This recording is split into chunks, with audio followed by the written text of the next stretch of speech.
Hey guys, Jay here. Welcome to Eons of Battle. I want to talk to you about the Zenithal highlights.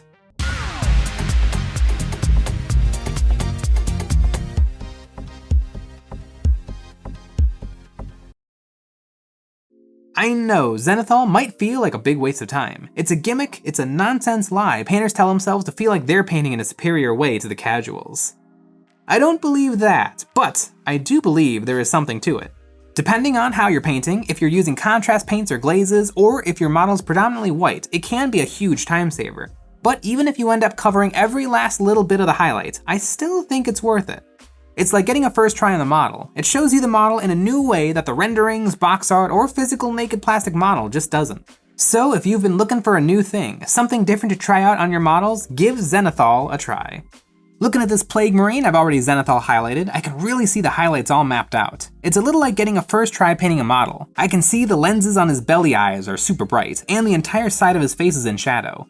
I think it's worth it to see a model in a completely different way than you get from the box art, digital renderings, or a naked unpainted model.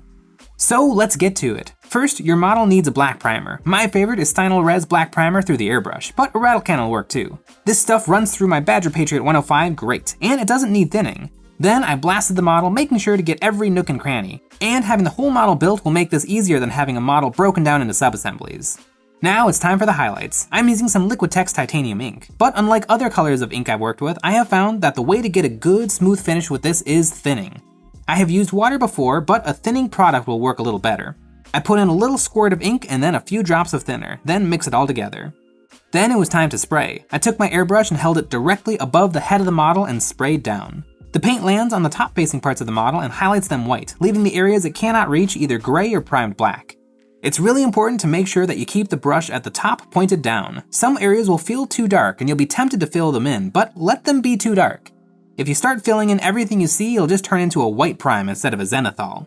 You know you will have achieved a good result if you look at the model top down and it looks completely white, and when you look at it from bottom up, it looks completely dark. I think a Zenithal highlight is a great first step for paint jobs that you really want to take to the next level. It also lets me see a lot of details and how light would interact better than my brain can just intuit.